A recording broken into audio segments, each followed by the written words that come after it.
अरिहंत सिद्ध सूर्य उपाध्याय साधु सर्व अर्थ के प्रकाशी मांगलिक उपकारी है। तिन्ह को स्वरूप जान रागते भई जो भक्ति काय को नवाए स्तुति को उचारिए। धन्य धन्य ते नहीं ते काज सब आज भय कर जोर बार बार वंदना हमारी है। मंगल कल्याण सुख ऐसो हम चाहत हैं। हो मेरी ऐसी दशा जैसी तुम धारी है। हो मेरी ऐसी दशा जैसी तुम धारी है। मंगलमय मंगल करण वीत राग विज्ञान नमो ताहि जाके भई अरहंतादि महान। करि मंगल करि हो महा ग्रंथ करण को काज जाते मिले समाज सब पावे निज पद राज। इस भव तरु का मूल एक जानहु मिथ्या भाव ताको करि निर्मूल अब करिए मोक्ष उपाय। करिए मोक्ष उपाय।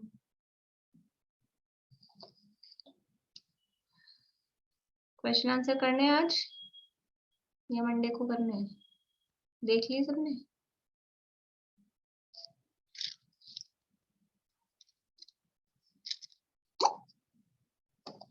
करें? कौन सा नंबर है?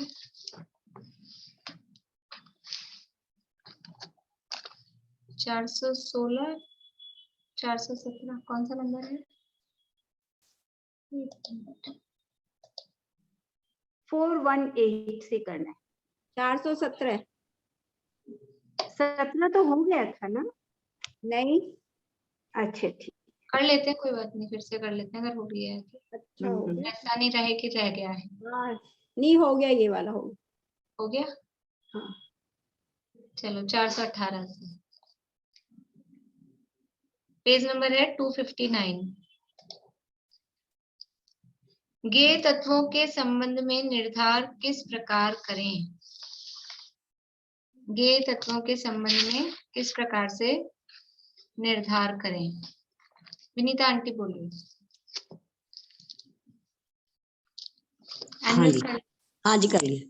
ज्ञेय तत्व के संबंध में उनकी परीक्षा हो सके तो परीक्षा करे, नहीं तो वह अनुमान करे कि जो है उपादेय तत्व ही अन्यथा नहीं है कहे तो ज्ञेय तत्वों को अन्यथा क्यों कहेंगे?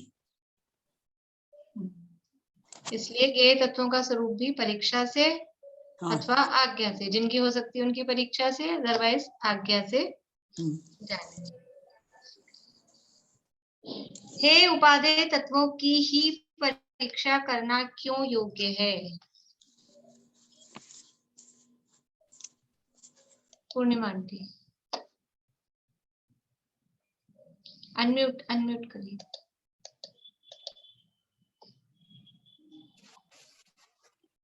हे उपादेय तत्वों की परीक्षा करना अनिवार्य है, क्योंकि अगर हे उपादेय और हे तत्वों की परीक्षा नहीं करेंगे तो उसमें अन्यथापना हो जाएगा। उपादेय और हे तत्वों की परीक्षा करने से उपादेय को हे मान लेगा और हे को उपादेय मान लेगा। इस प्रकार से अपना ही बुरा अहित होगा उससे, इसलिए परीक्षा करना जरूरी है। फिर से बोलो। नहीं ठीक है, और थोड़ा सा कुछ पुस्तक में 2 ही लाइन दिया है कि वहाँ उपादेय और हे तत्वों की परीक्षा कर लेना चाहिए, क्योंकि इनमें अन्यथापना होने से अपना बुरा होता है। उपादेय को हे मान ले तो बुरा होता है और हे को उपादेय मान ले तो बुरा होता है, इसलिए परीक्षा करना चाहिए। और किसी ने कुछ और लिखा है एक्स्ट्रा? सबका यही है? यही आएगा इसमें तो। विनीता आंटी आप कुछ और बता रहे? बोलिए। मैंने इसलिए उसको काट के दोबारा से लिखा है। जैन शास्त्रों में जहाँ तत्वादि का निरूपण किया है, वहाँ हेतु युक्ति आदि द्वारा जिस प्रकार सम्यक के सन्मुख मिथ्या दृष्टि को अनुमान आदि से प्रतीति आवे, उसी प्रकार कथन किया है।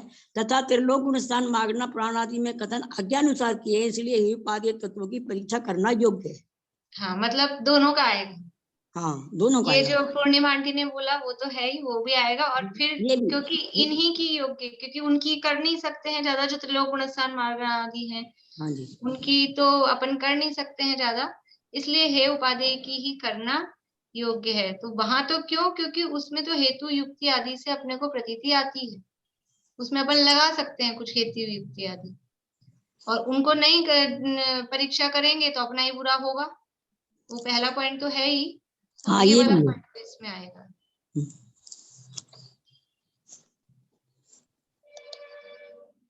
पूर्णिमा आंटी अनम्यूट करके बोलिए। हो गया? आगे, परीक्षा सही यानी सत्य हुई है या अन्यथा, ये कैसे जाने? सुमन जी बोलिए।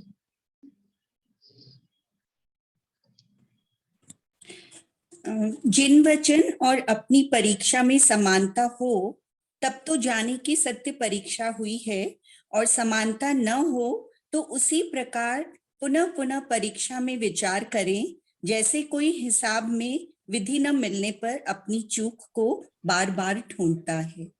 बढ़िया। ये कैसे जाने कि जिन वचन में और अपनी परीक्षा में मैचिंग होती हो, दोनों का मिलान होता हो, तो हमारी परीक्षा सही हुई है। और अगर मिलान नहीं होता है तो हमारी परीक्षा सही नहीं हुई है। और परीक्षा सही नहीं हुई है तो क्या करें? फिर से उसी क्लास में बैठो। परीक्षा में पास नहीं हुए तो क्या होगा? फिर से उसी क्लास में बैठो, मतलब फिर से वही काम करो, फिर से परीक्षा करो। और कब तक करना है? कि जब तक वो दोनों का मिलान नहीं हो तब तक वो परीक्षा फिर करते रहना है। किनको जानने से मोक्ष मार्ग में प्रवृत्ति होती है? भारती आंटी बोलिए आप कुछ। इसका आंसर नहीं तो फिर जब ये निश्चित है कि यही सही है तो हमको इसमें श्रद्धांत तो उसमें करना ही पड़ेगा ना। फिर मतलब परीक्षा में नहीं, सिर्फ मैं आपको बहुत बार ये बात बोल चुकी हूँ, लेकिन परीक्षा करके हमको पता है कि हमको यही जो इसमें लिखा हुआ आगम में वही सत्य है और उसी का श्रद्धान करना है। तो परीक्षा करके हम तो फिर अल्टीमेटली क्या होगा, घुमा फिरा के हम उसी पॉइंट तक पहुंचने की कोशिश करेंगे। हाँ, उसी पॉइंट तक पहुंचना है। लेकिन फिर उसने कहा ना कि हम वैसे ही मान लें आज्ञा से, कि परीक्षा करके मानेंगे तो प्रतीति आएगी। और ऐसा नहीं है कि उन्होंने जो कह दिया वो एक्चुअल में वस्तु स्वरूप वही है, वही वस्तु स्वरूप है। इसलिए यदि हम निष्पक्ष रूप से परीक्षा करेंगे तो वही रिजल्ट आएगा।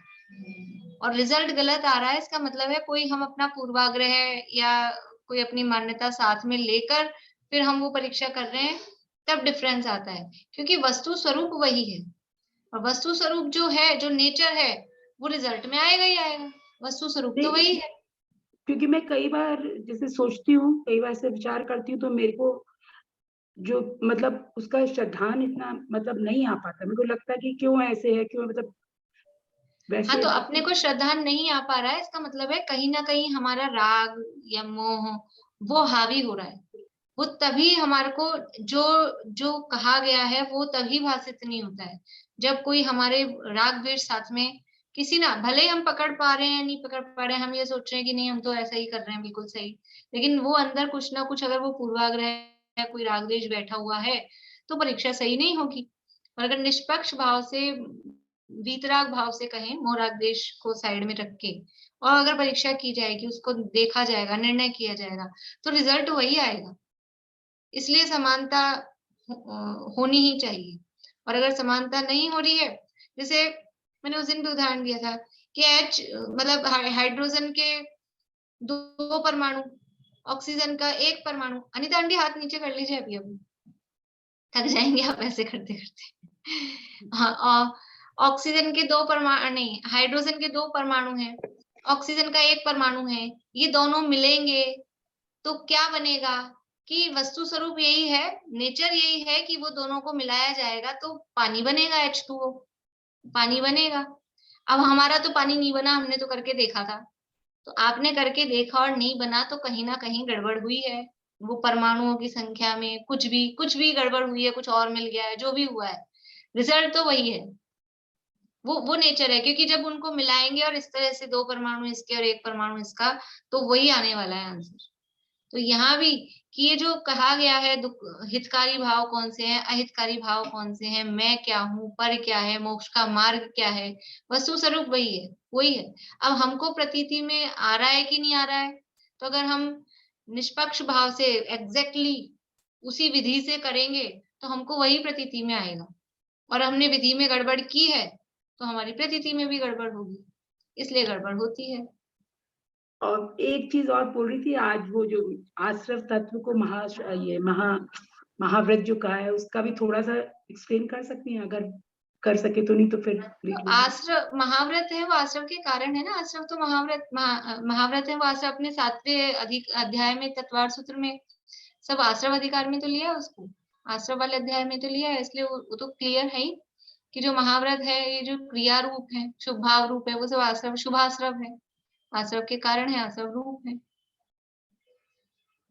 हाँ, प्रश्न क्या था अनीता आंटी, बोलिए आप जवाब। ये क्या था प्रश्न? किनको जानने से मोक्ष मार्ग में प्रवृत्ति होती है? अनम्यूट कर लीजिए। जीवादिक द्रव्य और 7 तत्व और स्वपर को पहचानना, और क्या त्याग करने योग्य है और क्या ग्रहण करने योग्य है, मतलब हितकारी और अहितकारी को जानना, और सम्यक दर्शन आदि का स्वरूप पहचानना, तथा निमित्त नैमित्तिक जैसा है उसे वैसा पहचानना इत्यादि मोक्ष मार्ग में जिनके जानने से प्रवृत्ति होती है उन्हें अवश्य जानना, तब मोक्ष मार्ग प्रश्न क्या था कि किन्हें अवश्य जानना, ये था क्या प्रश्न? ये तो मोक्ष आपका मार्ग जवाब में तो सही है, लेकिन लास्ट लाइन में थोड़ा सा अच्छा, लास्ट लाइन में आपने ऐसा जवाब दे दिया कि हमारा ये प्रश्न ही नहीं था। ठीक है, आपका जवाब इनको जानने से, यानी कि जीवादिक द्रव्यों को, तत्वों को, स्वपर को, और जो त्यागने योग्य मिथ्यात्व राग आदि हैं, जो ग्रहण करने योग्य सम्यक दर्शन आदि हैं, और निमित्त नैमित्तिक अर्थात सच्चे देवशास्त्र गुरु, इनको जानने से मोक्ष मार्ग में प्रवृत्ति होती है। फिर उसके बाद भले कह दें इसलिए इनको अवश्य जानना। ठीक है, बढ़िया, इतना ही करते हैं, फिर आगे कल कर लेंगे।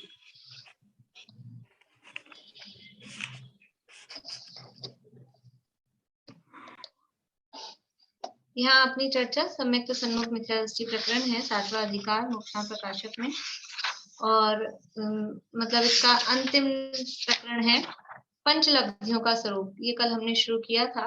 सम्यक दर्शन होने से पूर्व ये 5 लब्धियां होना आवश्यक है, होती हैं, और ये 5 लब्धियां, ये कौन से सम्यक दर्शन की बात चल रही है? देखो, सम्यक दर्शन है 3 प्रकार का, वो आगे नवे अधिकार में भी बताएंगे कौन से 3 प्रकार का है, औपशमिक, शैवशमिक और शायिक। ये 3 प्रकार का सम्यक दर्शन है। और औपशमिक सम्यक दर्शन भी 2 प्रकार का है। कौन से 2 प्रकार का है? प्रथमोपशम और द्वितीयोपशम। तो जो पहली बार हो वो प्रथमोपशम और दूसरी बार हो वो द्वितीयोपशम, ऐसा नहीं है, ऐसा नहीं है। मिथ्यात्व का अभाव पूर्वक जो औपशमिक सम्यक दर्शन हो, मिथ्यात्व दशा से जो औपशमिक सम्यक दर्शन हो, उसका नाम है प्रथमोपशम सम्यक। और शयोपशम सम्यक के बाद, शयोपशम सम्यक पूर्वक जो औपशमिक सम्यक दर्शन हो उसको कहते हैं द्वितीयोपशम सम्यक। मिथ्यात्व दशा पूर्वक या मिथ्यात्व दशा के अभाव पूर्वक जो औपशमिक सम्यक दर्शन हो उसका नाम है प्रथमोपशम सम्यक। और शयोपशमिक सम्यक दर्शन पूर्वक जो औपशमिक सम्यक दर्शन हो उसको कहते हैं द्वितीयोपशम सम्यक।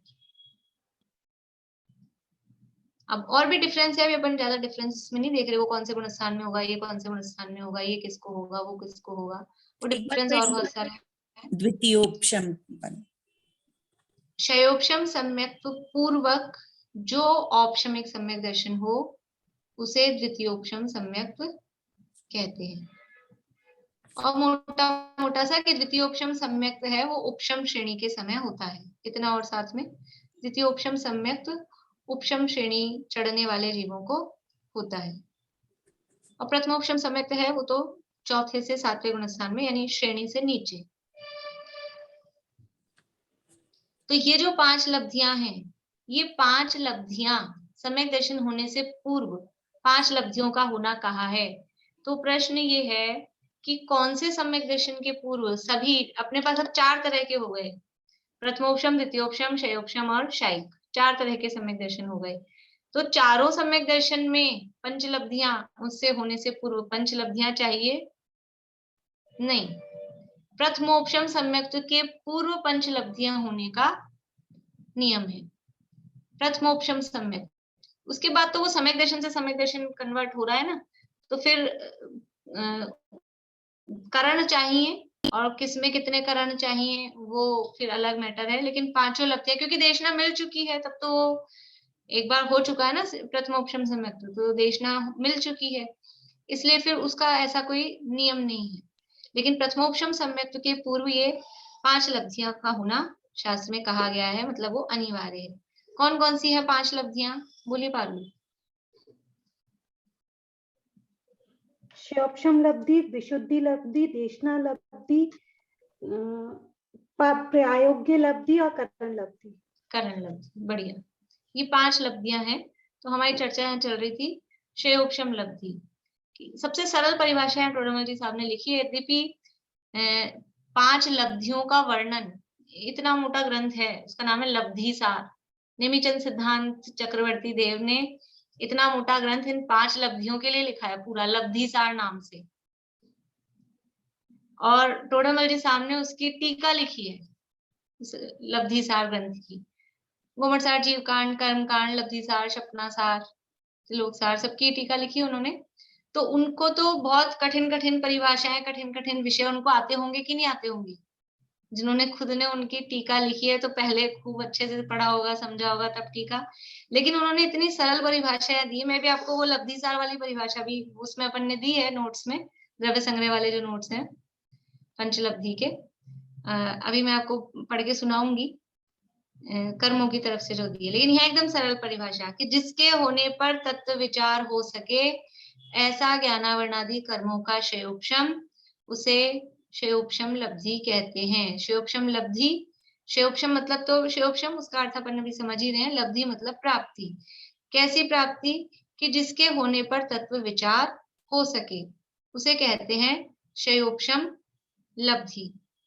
और कल हमने शयोपशम शब्द के अलग अलग अर्थों में वो यूज में आता है। अर्थ तो मतलब वही है लेकिन अलग अलग जगह पे यूज में आता है। शयोपशम ज्ञान, शयोपशम सम्यक, शयोपशम चारित्र, शयोपशम लब्धि, तो सबके अर्थ अलग अलग जगह अलग अलग हैं। यहाँ पहले अपन ने जो कल चालू किया था, अभी उसी को अपन कंटिन्यू करते हैं, फिर उसके बाद में जो वो दूसरी परिभाषा की बात मैं कर रही थी वो फिर देख लेंगे। शयोपशम किसे कहते हैं? शयोपशम किसे कहते हैं? तो परिभाषा क्या है? वर्तमान कालीन सर्वघाती स्पर्धकों का उदयाभावी क्षय, लिखा है उदय काल को प्राप्त सर्वघाती स्पर्धकों के निषेकों के उदय का अभाव सो क्षय। तो उदय काल को प्राप्त मतलब वर्तमान कालीन, वो हमको पुरानी परिभाषा याद है, वो गुणस्थान वगैरह में दी हुई है ना, इसलिए यहाँ पे थोड़े से शब्द अलग हैं। तो वर्तमान कालीन सर्वघाती स्पर्धक, स्पर्धक का मतलब क्या है कि अनेक प्रकार के अनुभाग शक्ति से युक्त जो कार्बन वर्गणाएं हैं उनका जो समूह है उसको कहते हैं स्पर्धक। एक कार्बन वर्गणाओं का समूह है, लेकिन उसमें उसका एक सिस्टम होता है कि एक स्पर्धक कितना बनेगा, कि वो अनुभाग शक्ति एक इतनी, फिर इतनी, फिर इतनी, इतनी इतनी इतनी बढ़ती बढ़ती जाती है, और एक रेंज होती है कि यहाँ से लेके यहाँ तक की अनुभाग शक्ति वाला वो एक स्पर्धक कहलाता है। मतलब ये है कि स्पर्धक का मतलब है कार्बन वर्गणाओं का समूह। इतना अपन समझ लें अभी। तो वर्तमान कालीन जो सर्वघाती स्पर्धक हैं उनका उदयाभावी क्षय, और उन्हीं मतलब सर्वघाती स्पर्धकों का जो भविष्य में उदय आने वाले हैं, तो भविष्य काल में उदय आने योग्य सर्वघाती स्पर्धकों का सद अवस्था रूप उपशम, और वर्तमान कालीन देशघाती स्पर्धकों का उदय। ये 3 रूप जो कर्म की अवस्था होती है उसको क्षयोपशम कहते हैं। तो सबसे पहले तो ये बात है, कल हमने देख लिया था, घातीय कर्म है। पहले तो कर्म है वो 2 प्रकार के हैं, घातीय और अघाती। उसमें से जो घातीय कर्म है वो 2 टाइप के हैं। देशघाती यानी घातीय कर्म की जो प्रकृतियां हैं वो 2 टाइप की हैं, देशघाती प्रकृतियां और सर्वघाती प्रकृतियां। तो मैंने आपको कहा था आप लोग देख के आना, देशघाती प्रकृतियां कौन कौन सी हैं और कितनी हैं, और सर्वघाती प्रकृतियां कौन कौन सी हैं। देख के आए आप लोग? नहीं, चलो अभी निकाल लेते हैं अपन। सर्वघाती का अर्थ क्या है? सर्वघाती मतलब जो तत्संबंधी गुण का पूरा रूप से घात करे, कुछ भी उसका अंश प्रकट नहीं होने दे, वो सर्वघाती प्रकृति। और जो तत्संबंधी गुण को पूरा घात नहीं करे, आंशिक घात करे, मतलब कुछ उसका गुण प्रकट रहे, कुछ अप्रकट रहे, ऐसी वो प्रकृतियां कहलाती हैं देशघाती। तो ये देशघाती सर्वघाती का विभाजन केवल घातीय कर्मों में है। तो सबसे पहले घातीय कर्म में पहली प्रकृति का पहले कर्म का नाम क्या है? ज्ञानावरण। ज्ञानावरण के कितने भेद हैं? 5। ठीक है, कौन कौन से 5 हैं? बिला भाभी। मति ज्ञानावरण, शुद्ध ज्ञानावरण, अवधि ज्ञानावरण, मनपर्य ज्ञानावरण, केवल ज्ञानावरण। ये 5 हैं। अब इन 5 में से अपने को देखना है कौन सा कर्म है जो उस मति ज्ञानावरण किसे कहेंगे? मति ज्ञान को घाते। शुद्ध ज्ञानावरण शुद्ध ज्ञान को घाते। अवधि ज्ञानावरण अवधि ज्ञान को घाते। ये ऐसा कर्म है। तो कौन सा कर्म ऐसा है कि जो पूरी तरह से उस गुण को नष्ट कर देता मतलब पैदा नहीं होने देता है, प्रकट नहीं होने देता है। और कौन से ऐसे हैं जो थोड़े थोड़ा प्रकट होने देता है, थोड़ा थोड़ा नहीं प्रकट होने देता है। तो मति ज्ञानावरण का जो काम है वो कैसा है कि ऐसा नहीं है कि किसी को मति ज्ञानावरण का पूरा उदय आ जाए, मति ज्ञान का पूरा घात कर दे। दुनिया में ऐसा कोई जीव है जिसके इतना सा भी मति ज्ञान प्रकट ना हो? ऐसा कोई जीव नहीं होता है। इसलिए मति ज्ञानावरण कैसी प्रकृति हो गई? देशघाती। ठीक है, क्योंकि निगोदिया भी जीव हो तो उसको कुछ ना कुछ अंश में मति ज्ञान होता ही है, तो वो पूरा घात नहीं कर सकता है। इसी तरह शुद्ध ज्ञानावरण, वो शुद्ध ज्ञानावरण कर्म भी शुद्ध ज्ञान का पूरी तरह से घात नहीं करता है, क्योंकि 2 ज्ञान ये हमने पढ़ा है संसारी जीवों को, मति और शुद्ध, ये 2 ज्ञान तो हमेशा रहते ही हैं। कम हो ज्यादा हो वो अलग बात है, लेकिन 2 ज्ञान होते हैं। तो मति ज्ञानावरण शुद्ध ज्ञानावरण ये दोनों हो गए देशघाती। अवधि ज्ञानावरण कैसा है? वो तो प्रकट नहीं है अभी, अपना पूरा खत्म। किसको है क्या यहाँ अवधि ज्ञान? कोई हो तो बता दें, अपन पूछताछ भी कर लें उनसे। कुछ नहीं है तो फिर क्या हो गई अवधि ज्ञानावरण? सर्वघाती नहीं है। अवधि ज्ञानावरण सर्वघाती प्रकृति नहीं है। अवधि ज्ञानावरण और मनपर्य ज्ञानावरण ये दोनों भी देशघाती है। कैसे है अभी अपन देखते हैं। और जो केवल ज्ञानावरण है, केवल ज्ञानावरण का ऐसा होता है किसी को थोड़ा केवल ज्ञान प्रकट हो गया, थोड़ा नहीं हुआ, उसका कुछ क्षयोपशम हो जाए, ऐसा नहीं होता। तो केवल ज्ञानावरण जो कर्म है वो केवल ज्ञान का पूरी तरह से घात करता है, और जब इस कर्म का अभाव होता है तो पूरी तरह से इस कर्म का अभाव होता है। ऐसे पार्टली कुछ काम नहीं होता इसमें कि थोड़ा सा केवल ज्ञान हो गया, थोड़ा सा नहीं हुआ। तो इन ज्ञानावरण की 5 प्रकृतियों में से 4 तो है देशघाती और 1 है सर्वघाती। लिखा हुआ होगा सबके पास में, नहीं लिखा हुआ है तो ऐसे 2 कॉलम बना लें, 3 कॉलम बना ले अगर ऐसे करना है तो। एक साइड कर्म, फिर उसमें से कौन सी सर्वघाती है कौन सी देशघाती है, ऐसे करके। ज्ञानावरण में 4 देशघाती 1 सर्वघाती। दर्शनावरण में भी ऐसा ही है। चक्षु, अचक्षु और अवधि दर्शन ये 3 है देशघाती, क्योंकि वो पूर्ण रूप से चक्षु दर्शन का, अचक्षु दर्शन का, अवधि दर्शन का पूर्ण रूप से घात नहीं करते हैं। और जो केवल दर्शनावरण है वो है सर्वघाती। अब दर्शनावरण की और कितने भेद हैं? दर्शनावरण के प्रकृतियां कितनी है दर्शनावरण की? सुमन जी 9। तो अपन ने 4 का तो देख लिया, अब कौन सी रह गई है? निद्रा, निद्रा निद्रा, प्रचला प्रचला प्रचला और शांति। ये 5 निद्राएं रह गई। इन 5 निद्राओं में कौन सी देशघाती है, कौन सी सर्वघाती है? निद्रा, प्रचला, देशघाती? ऐसा नहीं है, पांचों की पांचों जो निद्राएं हैं वो सब सर्वघाती हैं। तो दर्शनावरण के 9 भेदों में से 3 तो हैं देशघाती और 1 तो केवल दर्शनावरण और 5 निद्राएं, ये 6 हैं सर्वघाती। ठीक है। अब है मोहनीय। मोहनीय के पहले 2 भेद दर्शन, चारित्र, मोहनीय। तो दर्शन मोहनीय की प्रकृतियां कितनी हैं? 3, सम्यक, तो मिथ्यात्व और तदुभय, ये 3 है। तो इनमें से कौन सी देशघाती है, कौन सी सर्वघाती है? तो मिथ्यात्व और सम्यक मिथ्यात्व, ये दो तो है सर्वघाती, और सम्यक प्रकृति है वो है देशघाती। दर्शन मोहनीय में 2 प्रकृतियां सर्वघाती और 1 प्रकृति देशघाती। कौन सी है एक देशघाती? सम्यक्त्व। क्योंकि हमने पढ़ा था ना ये अभी अपन ने जब कर्म पढ़े 8वें अध्याय में चतुर्थ सूत्र में, कि सम्यक्त्व प्रकृति का उदय होने पर भी सम्यक्त्व बना रहता है, यानी वो सम्यक्त्व का पूरी तरह से घात नहीं कर रही है, इसलिए वो देशघाती है। लेकिन मिथ्यात्व का उदय आ जाए और सम्यक्त्व बना रहे, ऐसा हो सकता है? मिथ्यात्व का उदय आ जाए और सम्यक्त्व बना रहे, ऐसा नहीं हो सकता, इसलिए वो सर्वघाती है।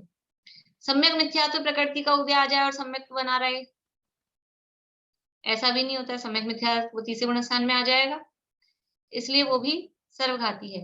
लेकिन सम्यक्त्व प्रकृति का उदय आ जाए और सम्यक्त्व बना रहे, ऐसा होता है। कौन सा होता है? कि शैवक्षमिक सम्यक्त्व में ऐसा ही होता है कि सम्यक प्रकृति का उदय भी आता रहता है, इसलिए वो है देशघाती। अब चारित्र मोहनी की 25, चारित्र मोहनी की जो 25 प्रकृतियां हैं उसमें अनंतानुबंधी वो सम्यक्त्वाचरण चारित्र का पूर्णतः घात करती है। अप्रत्याख्यानावरण वो देश चारित्र का पूर्णतः घात करती है। प्रत्याख्यानावरण वो सकल चारित्र का पूर्णतः घात करती है। इसलिए ये 12 प्रकृतियां तो हैं सर्वघाती। अनंतानुबंधी 4, अप्रत्याख्यानावरण 4 और प्रत्याख्यानावरण 4, ये 12 प्रकृतियां हैं सर्वघाती। और अब कौन सी बची? कि 4 संजुलन की और 9 नौकशाएं, ये 13 प्रकृतियां हैं देशघाती। ये 13 प्रकृतियां देशघाती हैं। ठीक है। अनंतानुबंधी कौन से चरित्र का है? सकल सम्यक्त्वाचरण सम्यक्त्वाचरण और हाँ, वो परिभाषा दी है ना वहाँ अपने तत्वार्थ सूत्र में, जो परिभाषाएं दी है वहाँ दी है। अच्छा, और ये अप्रत्याख्यान? अप्रत्याख्यान देश चारित्र का, प्रत्याख्यान सकल चारित्र का।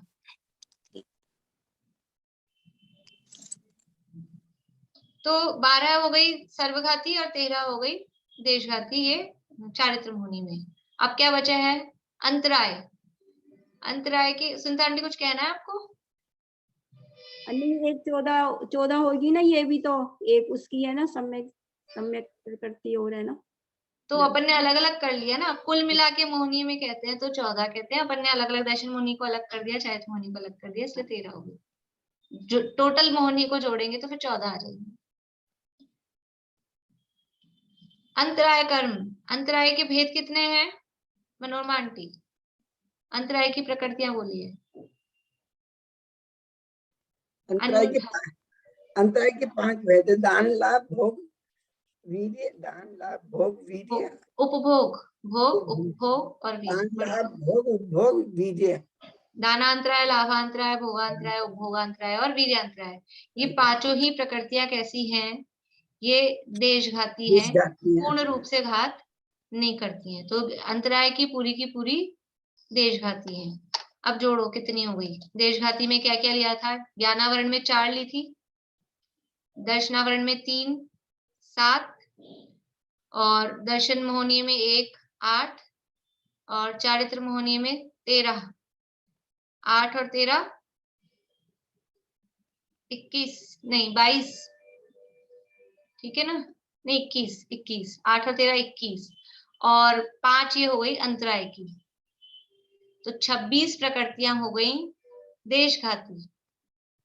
47 है टोटल घातिया कर्मों की, उसमें से 26 हो गई हैं देशघाती, और माइनस कर लो या वैसे जोड़ लो तो 21 प्रकृतियां आएंगी सर्वघाती। एक केवल ज्ञानावरण और 6 दर्शनावरण की 7, और दर्शन मोहनी की 2, 9, चारित्र मोहनी की 12, 9 और 12 21, अंतराय में कोई है ही नहीं, तो 21 प्रकृतियां हैं सर्वघाती और 26 प्रकृतियां हैं देशघाती। अब प्रश्न ये है 12 कौन सी होगी? किसमें? चारित्र मोहनी की अनंतानुबंधी 4 है, प्रत्यख्यान 4, प्रत्यख्यान 4। अब इसमें क्या है कि जो देशघाती प्रकृतियां हैं, सर्वघाती प्रकृतियों के सभी स्पर्धक सर्वघाती ही होते हैं, ये नियम। सर्वघाती प्रकृतियों के सभी स्पर्धक सर्वघाती ही होते हैं। देखो अनुभाग की तरफ से बोलते हैं स्पर्धक, और स्थिति की तरफ से उनको बोलते हैं निषेक। 2 शब्द होते हैं ना, निषेक और स्पर्धक। तो अनुभाग देखते हैं तब उनको बोलते हैं, अनुभाग के माइंड में अपनी मुख्यता है तो उसको वर्ड बोलते हैं स्पर्धक। और स्थिति वाले मतलब स्थिति की तरफ से यदि देखते हैं तो उन कर्म परमाणुओं के समूह को निषेक बोलते हैं। ये इतना सा उसमें डिफरेंस है वही कर्मों का समूह, ग्रुप। तो सर्वघाती प्रकृतियों के सभी स्पर्धक सर्वघाती ही होते हैं। अब ये सर्वघाती पने में क्या होता है कि वो जो उनकी अनुभाग शक्ति है वो अत्यंत तीव्र वाली होती है। कैसी तीव्र होती है कि घातिया कर्मों का अनुभाग 4 प्रकार का होता है। कौन सा 4 प्रकार का होता है निशांटी? लता, दारू, शैल, अस्थि। अस्थि और शैल। लता, दारू, अस्थि और शैल, ऐसे 4 प्रकार का अनुभाग होता है। लता मतलब है बिल्कुल फूल पत्ती जैसे कोई अपने को मारे तो लगती है, ये कोई खास नहीं लगती है, टच होता है, फील होता है, लेकिन ऐसे कोई खास नहीं लगती है। दूसरा है दारू। दारू यानी होती है लकड़ी, कोई लकड़ी मारे तो थोड़ी लगेगी, और कोई हड्डी से मारे तो और ज्यादा लगेगी, और फिर कोई पत्थर से मारे तो और ज्यादा लगेगी। तो घातिया कर्म मारते हैं ना, घात करते हैं, तो 4 टाइप से मारते हैं, 4 टाइप से घात करते हैं। अगर अत्यंत हल्का अनुभाग है तो लता जैसा मारेंगे, थोड़ा सा बड़ा अनुभाग तो लकड़ी के जैसा, दारू के जैसा, और थोड़ा बड़ा अनुभाग तो हड्डी के जैसा, और सर्वोत्कृष्ट अनुभाग क्या है कि पत्थर फेंक के, चट्टान फेंक के, शैल, किसी ने पहाड़ के नीचे अपने मतलब पहाड़ उठा के अपने ऊपर पटक दिया, ऐसा। ये 4 प्रकार का अनुभाग है। तो ये 4 प्रकार के अनुभाग में क्या है,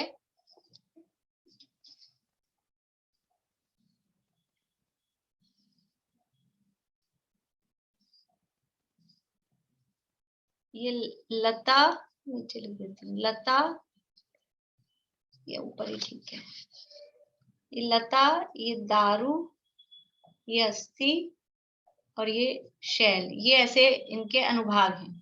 ठीक है, तो शैल, अस्थि और दारू का बहुभाग, बहुभाग मतलब बहुभाग समझ से मैक्सिमम पार्ट, जैसे अपन अपने शब्दों में कहें तो 3/4 ऐसा, लेकिन ऐसे परसेंटेज नहीं, बहुभाग 3/4 से भी ज्यादा आएगा मतलब। ये तो होता है सर्वघाती।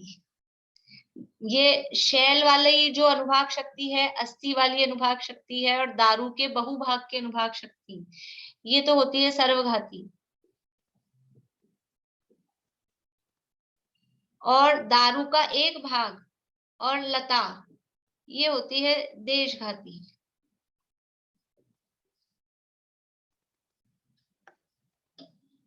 ठीक है, कर सकते हैं ना थोड़ी सी कठिन मतलब चर्चा, सब समझने वाले हैं मेरे ख्याल से। समझ में आ रहा है पारुल? भाभी ये अनुभाग के लिए बोल रहे हैं? हाँ अनुभाग। अच्छा, अनुभाग, अनुभाग, ये अनुभाग से ही मतलब इनका ये जो स्पर्धक शब्द है ना, ये अनुभाग के लिए ही यूज में आता है, स्पर्धक शब्द। भाभी इसमें ये दारू का बहुभाग होगा ना, अस्थि और शैल का पूरा पूरा होगा? पूरा पूरा पूरा, ये पूरा, ये तो पूरा इसको पार्ट करना है बस। तो सर्वघाती प्रकृतियों में सभी स्पर्धक सर्वघाती होते हैं। इसका मतलब क्या है? इसका मतलब ये है कि वो जो सर्वघाती प्रकृतियां हैं उसमें इस टाइप की शक्ति ही नहीं है, लता वाली और दारू का एक भाग जितनी। उनमें पावर कैसी है सर्वघाती प्रकृतियों में? शैल वाली, अस्थि वाली और दारू के बहुभाग वाली, ऐसी पावर है। सर्वघाती प्रकृतियों के सभी स्पर्धक सर्वघाती ही होते हैं, मतलब उनमें ये पावर ऐसी है। इसका मतलब ये हुआ। तो वो पूरा घात करेंगे, मारेंगे, जोर से चोट लगेगी, हड्डी से लगाओ चाहे पत्थर फेंक के मारो, चोट लगेगी, पूरा घात होगा। और जो देशघाती प्रकृतियां होती हैं, देशघाती प्रकृतियों में दो टाइप के स्पर्धक होते हैं, सर्वघाती स्पर्धक भी होते हैं और देशघाती स्पर्धक भी होते हैं। देशघाती प्रकृति तो है देशघाती, लेकिन उसकी जो क्या कहना चाहिए, अंदर का मटेरियल है वो दो टाइप का है। वो सर्वघाती भी है उसमें स्पर्धक, मतलब उनमें फल देने की शक्ति सर्वघाती टाइप की भी होती है, देशघाती टाइप की भी होती है। स्पर्धक का मतलब ये है कि उनकी फल देने की जो शक्ति वाले परमाणु वो दोनों टाइप के होते हैं। तो जो देशघाती प्रकृतियां हैं उनमें दो टाइप के स्पर्धक होते हैं। तो अब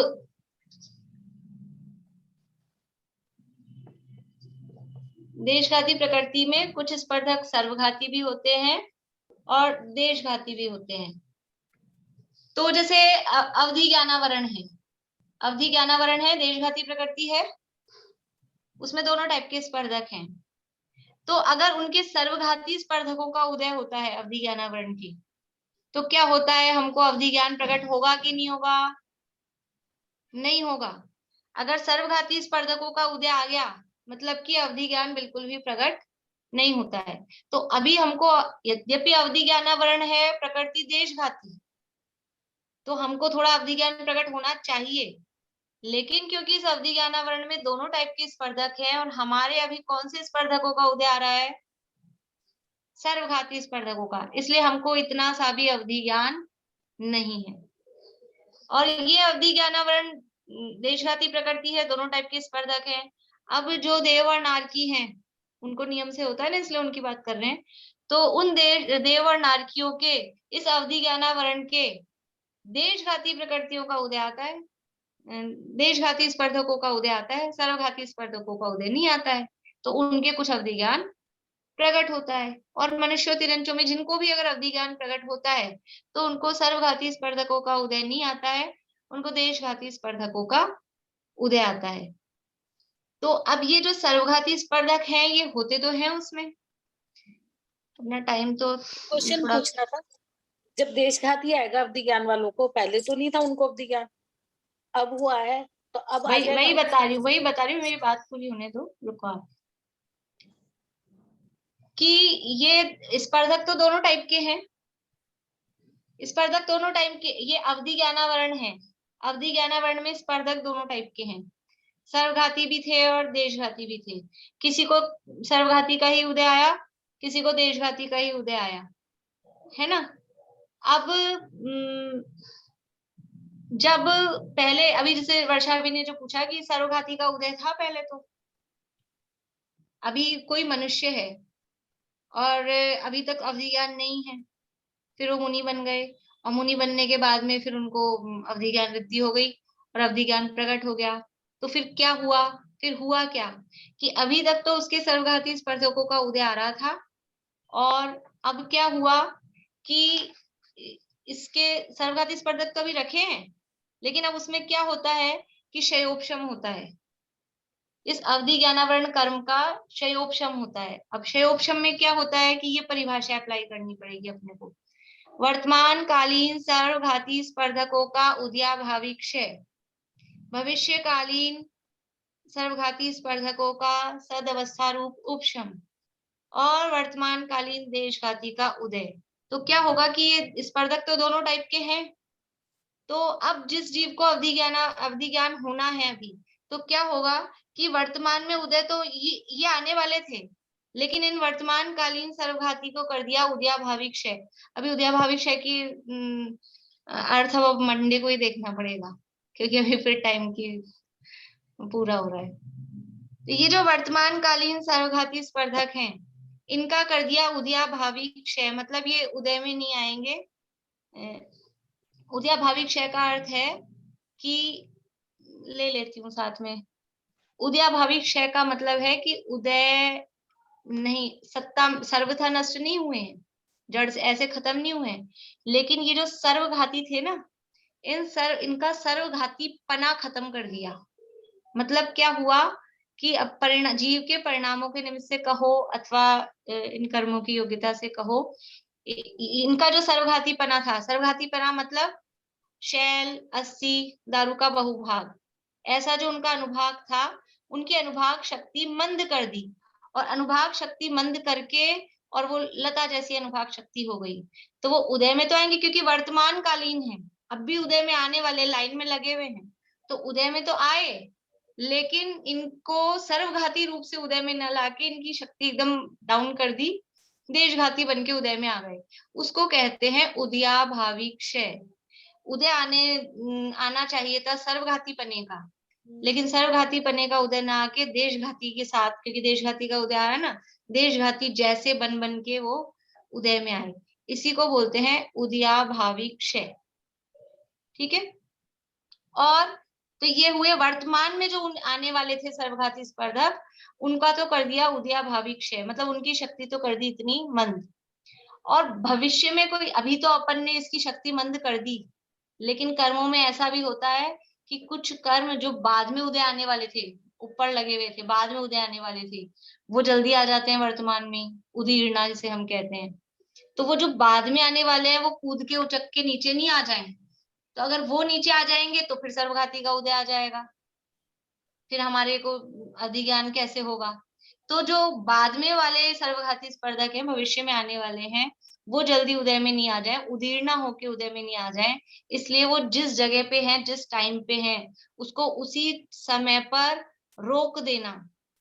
नीचे नहीं आ सकते, उदीर्णा नहीं हो सकती है, पॉज कर देना, रोक देना, वो कहलाता है सद अवस्था रूप उपशम। जिस अवस्था में जहां हो वहीं पे आप रुक जाओ, उपशमित हो जाओ, तो वो हुआ सद अवस्था रूप उपशम। तो अब सर्वघाती स्पर्धकों का सारा कर दिया अपन ने सेटिंग, उनको सेट कर दिया, वर्तमान में आने वाले थे उनको शक्ति मंद कर दी, उदयाभावी क्षय, बाद वाले जल्दी से उदय में नहीं आ जाए, उनका कर दिया सदवस्था रूप उपशम। तो अब क्या हो गया, रास्ता साफ। अब क्या बचे, केवल देशघाती स्पर्धक बचे, वर्तमान में जो उदय में आने योग्य हैं। तो वर्तमान कालीन देशघाती स्पर्धकों का उदय, और देशघाती स्पर्धकों का उदय होता है, वो उस गुण को पूरी तरह से घात नहीं करता है, वो गुण प्रकट हो जाता है, तो अवधि ज्ञान प्रकट हो जाता है। तो इस तरह से ये क्षयोपशम में 3 रूप कर्म की अवस्था बनती है, इसलिए ये क्षयोपशम देशघाती प्रकृतियों में बन पाता है मुख्य रूप से। इसमें भी ये समझना मुख्य रूप से, वरना कहीं कहीं आगे ऐसा भी होता है कि कुछ कुछ और भी दिखती है अपने को चीजें। मुख्य रूप से जो क्षयोपशम है वो देशघाती प्रकृतियों में ही बन पाता है, क्योंकि देशघाती प्रकृति में 2 टाइप के स्पर्धक होते हैं। एक ही टाइप के स्पर्धक सारे हैं तो फिर उसमें कैसे किसको तो उपशमित करें और किसका उदय हो, वो तो सब एक से ही है। इसलिए ये यहाँ पर ये क्षयोपशम इसे मतलब कहते हैं। अब ये क्षयोपशम लब्धि वो क्या है कि ये इस तरह से ज्ञानावरणादि कर्मों में जो सर्वघाती स्पर्धक है वर्तमान कालीन और भविष्यकालीन, उनका उदयाभावी क्षय और सदवस्था रूप उपशम हो, और केवल जो देशघाती स्पर्धक हैं उनका उदय आए, तो वो ज्ञान कुछ प्रकट हो सके, और इस तरह से प्रकट हो सके कि हम उसमें तत्व विचार कर सकें, उसका नाम क्षयोपशम लब्धि है। इस तरह से ये। अब आपको किसी को प्रश्न है तो बोलिए, बोलो प्रीति। भाभी जो अपन मति और इनमें लगाएंगे, मति शुद्ध ज्ञानावरण में जो ज्ञान हमको नहीं हो रहा, तो उसके देशघाती का ही उदय मानेंगे अपन, जो भी ज्ञान हमको जो नहीं हो रहा है उसके सर्वघाती स्पर्धकों का उदय। उनके सर्वघाती का उदय है। तो क्षयोपम की परिभाषा में मतलब ये जो सर्वघाती का क्षय और सदावस्था रूप उपशम है, इसमें अपन उदय भी माने, मतलब क्षयोपम ही है अभी हमको, तो इसमें देखो क्षयोपम कैसे लेंगे अपन, हमको हिंदी संबंधी क्षयोपम है ऐसा लेना पड़ेगा। अच्छा, या जिसका हमको हिंदी अपन इंद्रियों से लो, क्योंकि मति ज्ञान ऐसे इंद्रियों के आधार पे काम करता है ना, तो हमको स्पर्शन इंद्रिय जन्य क्षयोपम है ना। तो स्पर्शन इंद्रिय आवरण, स्पर्शन इंद्रिय मति ज्ञान आवरण कर्म के वर्तमान कालीन सर्वघाती स्पर्धकों का उदयभावी क्षय है। स्पर्शन इंद्रिय मति ज्ञानावरण कर्म के भविष्यकालीन सर्वघाती स्पर्धकों का सदवस्था रूप उपशम है। और स्पर्शन इंद्रियावरण मति ज्ञानावरण कर्म के वर्तमान कालीन देशघाती स्पर्धकों का उदय है, इसलिए हमको स्पर्शन इंद्रिय जन्य मति ज्ञान होता है। ये इस तरह से लगेगा, जो नहीं है वो तो नहीं है, जो है उसका क्षयोपम है, तो उसमें क्षयोपम की परिभाषा घटित होगी। अभी भाषा पे लगाते हैं अपन, हमको हिंदी भाषा संबंधी ज्ञान है, यानी हिंदी भाषा का क्षयोपम हमको है। वर्षा अभी रुकिए एक मिनट। हिंदी भाषा का हमको क्षयोपम है, तो हिंदी संबंधी जो मति ज्ञानावरण कर्म के सर्वघाती स्पर्धक हैं, उनका वर्तमान कालीन सर्वघाती स्पर्धकों का उदयभावी क्षय है। भविष्यकालीन सर्वघाती स्पर्धकों का सदावस्था रूप उपशम है और देशघाती स्पर्धकों का उदय है। इसलिए हमको हिंदी संबंधी ज्ञान है, हमको तमिल का ज्ञान नहीं है, तो तमिल संबंधी सर्वघाती स्पर्धकों का पूर्ण रूप से उदय है, वो पूर्ण रूप से उदय है ऐसा। अब अभी तो हमको तो क्या पांचों इंद्रिय संबंधी ज्ञान है, इसलिए वो तो क्षयोपम ही है। कोई चीटी है, एक एक पे लगा सकते हैं अपन। 3 इंद्रिय जीव है, तो 3 इंद्रिय संबंधी मति ज्ञानावरण कर्म का तो है उसको देशघाती का उदय, उनके सर्वघाती का उदयभावी क्षय सदवस्था रूप उपशम है। और चक्षु और कर्ण संबंधी सर्वघाती स्पर्धकों का उदय है, इसलिए 2 इंद्रिय संबंधी ज्ञान नहीं है। प्रीति बोलो। हो हाँ, गया? ये समझ आ गया। हाँ, तो अवधि ज्ञानावरण में जो जैसे हर किसी का अलग अलग होता है द्रव्य क्षेत्र काल भाव से, तो वो देशघाती के उदय की अपेक्षा अलग अलग होगा। वो देशघाती का फिर किसका कितना है वो उसमें डिपेंड करेगा ना, कि कितना, मतलब ये तो एक सामान्य परिभाषा है। फिर अब उसको किसको कितना देशघाती का उदय, किसी के ज्यादा है तो क्षयोपम कम होगा, किसी के देशघाती का उदय मंद है तो क्षयोपम अधिक होगा। वो देशघाती के उदय के हिसाब से डिपेंड करेगा। भाभी पर ये जो अनुवाद होगा ये सिर्फ दारू में होगा। पारुल रुकिए, बोलो प्रीति। अभी हमें तो अवधि ज्ञानावरण का उदय ही कहा जाएगा पूरा ही। हाँ, पूरा उदय, पूरा उदय। एक मिनट, अब मैं नंबर से लेती हूँ। वर्षा भाभी अब बोलिए। वो नेट चला गया था मेरे को, तो मैं बीच में स्किप हो गया मेरा। चलो भारती आंटी आप बोलिए। जैसे चक्षु इंद्रिय का मान लीजिए है, तो कोई अगर अंधा है तो उसको अंधा है तो देखो वो ज्ञान इसलिए इससे नहीं होता है, अंधा है तो भी उसको चक्षु इंद्रिय संबंधी मति ज्ञानावरण कर्म का क्षयोपम तो है। दिन में भी ये बात आई थी, वो उपकरण खराब है, उपकरण उसका ज्ञान तो उस हिसाब से ही तो अपन ने देखा हुआ है कि मान लो कोई अंधा व्यक्ति है तो उसकी वो अपन ही बोलते सिक्स सेंस ज्यादा काम करती है, मतलब वो उसका उपयोग तो काम देता है ना। अब वो तो यहाँ से डाइवर्ट ज्यादा होता तो उसको कुछ पूर्वाभास और इस तरह के आभास वो अलग से दिखाई देने लग जाते हैं। तो ज्ञान तो पूरा है, ऐसा नहीं है वो उपकरण में खराबी है। बोलो पारुल। भाभी आप जैसे अवधि ज्ञान का भी एग्जाम्पल दिया था आपने, तो उसमें जो भी अनुभाग में अंतर आएगा वो सिर्फ दारू वाले पोर्शन में ही आएगा। हाँ, मतलब जैसे दारू और लता और दारू का एक भाग, दारू का एक भाग, लता का तो पूरा और दारू का एक पार्ट वो देशघाती में है। और एक बार उदय भाभी शाय की डेफिनेशन फिर से बोल दीजिए ना, शायद कुछ गलत लिखी है। डेफिनेशन के लिए मैं आपको भेज दूंगी, आज वो सेंड कर दूंगी। डेफिनेशन प्रॉपर वो लिखी हुई है, मेरे नोट्स हैं ये सब चीजें। कल मेरे को टाइम भी नहीं मिला और फिर मुझे लगा कि एक बार मैं समझा दूं। अब मैं भेजूंगी तो आप पढ़ोगे तो ज्यादा अच्छे से आप लोगों को सही रहेगा। तो वो मैं पूरा क्षयोपम के जो भी नोट्स है ना पूरा वो भेज दूंगी आप लोगों को। और अब बाकी की चर्चा फिर अपन करेंगे। जिनमान स्थिति